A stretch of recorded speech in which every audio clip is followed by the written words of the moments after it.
आज हम देखेंगे कि रोटियां बनाते समय आपको क्या क्या ध्यान रखना है, क्या क्या प्रिकॉशंस लेनी है। तो सबसे पहले तो मैं आपको बताना चाहूँगी कि आपको जो गेहूं का आटा हम लेते हैं वो छान के नहीं लेना है, क्योंकि अगर हम गेहूं का आटा छानते हैं तो सारा फाइबर ऊपर रहता है और नीचे रहता है सिर्फ मैदा, जो कि हमारे पेट के लिए, हमारे आंतों के लिए बिल्कुल भी अच्छा नहीं। तो पहली बात क्या है, आपको छानना नहीं है। ओके। दूसरी बात, मैं क्या करती हूँ, रोटियां बनाते समय जो भी आटा हमको लगता है वो मैं ऐसे अलग से एक डब्बे में रखती हूँ।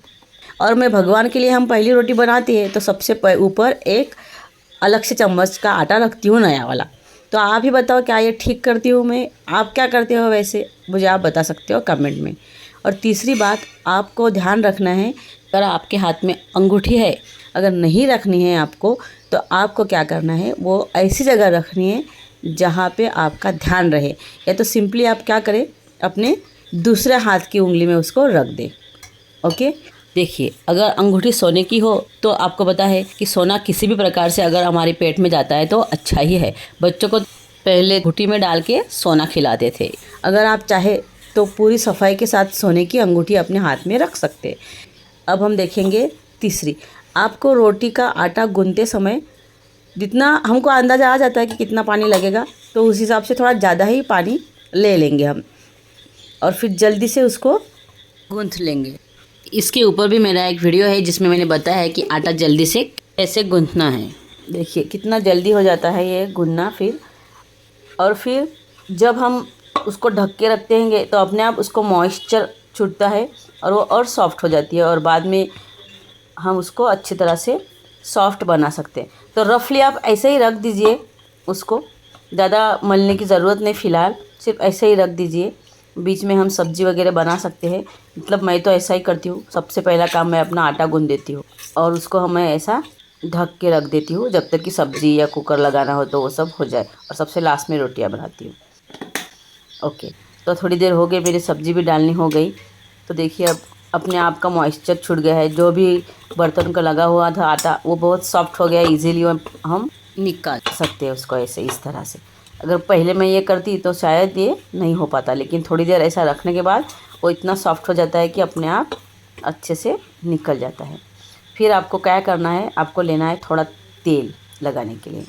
देखिए मैं आपको पहले ही बताती हूँ कि अगर आपको आटा ज़्यादा होता है तो आप सोचते होंगे कि रहने दो, आटा मैं बाद में रख दूँगी और बाद में कभी शाम को वगैरह रोटियां करूँगी, तो वो चीज़ आपको बिल्कुल भी नहीं करनी है।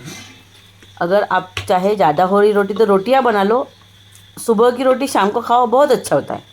लेकिन आटा रख के मत करो, इसलिए कुछ लोग क्या सोचते हैं, ऐसे तेल लगा के रखेंगे हम, और आटा अगर रखना हो तो आटा काला पड़ जाता है, और बिना तेल का आटा कितनी भी देर तक रखो तो काला नहीं पड़ता। लेकिन वो आटा रखना ही गलत बात है, तो वो एक नई बात।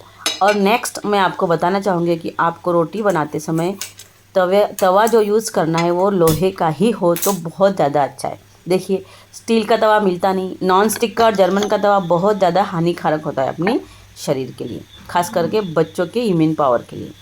ओके, चलिए अब हम बनाते हैं रोटियां।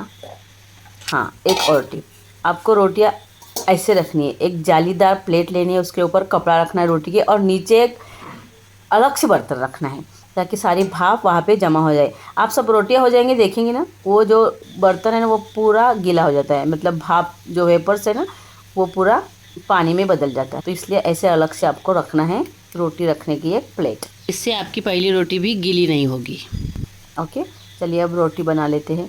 ऐसे रोटी बनाना तो मैं आपको नहीं सिखाऊंगी, क्योंकि रोटी बनाना हम सबको तो आता ही है और हमको पसंद भी है, वो मुझे तो बहुत ज़्यादा पसंद है। इसमें तो कोई टिप नहीं बता सकती मैं, क्योंकि आप लोग ही खुद एक्सपर्ट हो इसमें, है कि नहीं। बस यही बताना चाहूँगी कि कम से कम आटा यूज़ करें, इस तरह से आपके गूंदे हुए आटे का टेक्सचर होना चाहिए। ज़्यादा आटा अगर रहा तो वो बहुत ऐसा पूरा आटा आटा हो जाता है, उसमें और सब सफ़ेद सफ़ेद दिखती है अपनी रोटी।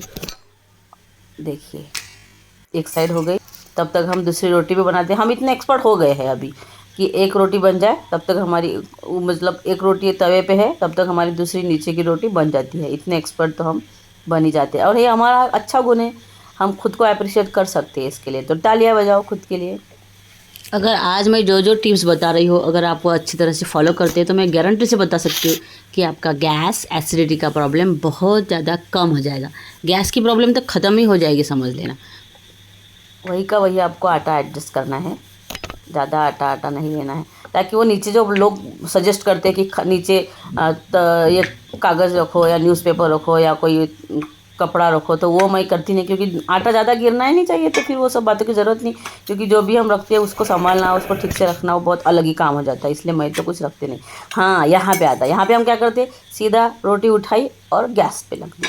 वो आपको बिल्कुल भी नहीं करना है। आपको रोटी तवे पर ही उल्टी करनी है, तवे पर ही सेकनी है। डायरेक्ट गैस के ऊपर आपको रोटी सेकनी नहीं है। देखिए फूल रही है ना मेरी रोटी, और पहले पहले आपको तकलीफ़ होगी, मतलब कि थोड़ी कड़क आएगी या होगी, लेकिन जब जैसे आदत होने लगेगी तो आपकी रोटी भी सॉफ्ट होगी। इसके लिए आपको थोड़ी पतली रोटी बनानी है, और जहाँ पे रोटी फूल रही है वहाँ पे दबाना है, ताकि दूसरी साइड भी फूल जाए। इस तरह से एकदम सॉफ्ट रोटी बनती है। फिर आप उसको घी लगा सकते हैं, क्योंकि हमने कुछ भी लगाया नहीं अंदर रोटी बनाते समय। हाँ, आटे में लगाया था थोड़ा सा तेल, पर घी लगा के रखेंगे तो दिन भर ये बहुत अच्छी तरीके से सॉफ्ट रहेगी, और हेल्दी भी रहता है रोटी को अगर घी लगाते हैं तो हम। अगर घी नहीं भी लगाना है तो कोई बात नहीं, फिर भी सॉफ्ट रहती है। और जो अभी वो जो कपड़ा हमने रखा था जालीदार प्लेट के लिए, वही रखना है। एक रोटी सीधी सादी रख दो आप, और बाकी की रोटी ऐसी फोल्ड करके रख सकते हैं, इस तरह से। आप कहाँ से देख रहे हैं हमारा वीडियो, कमेंट बॉक्स में ज़रूर बताइएगा। अब ये जो शायद अभी भी आपकी रोटियां गर्म हो, तो आपको डायरेक्ट उसका ढक्कन नहीं लगाना है। वो जालीदार प्लेट जो रखी थी हमने बीच में, उसको लेना है और रखना है थोड़ी देर के लिए, इस तरह से रखना है। अब आती है सबसे लास्ट वाली टिप। देखिए चींटियों से कितने परेशान होंगे ना आप भी। तो मैं क्या करती हूँ, एक प्लेट ली, उसमें एक स्टैंड डाला और उसमें रखा पानी, और फिर इसके ऊपर रखती हूँ अपने रोटी।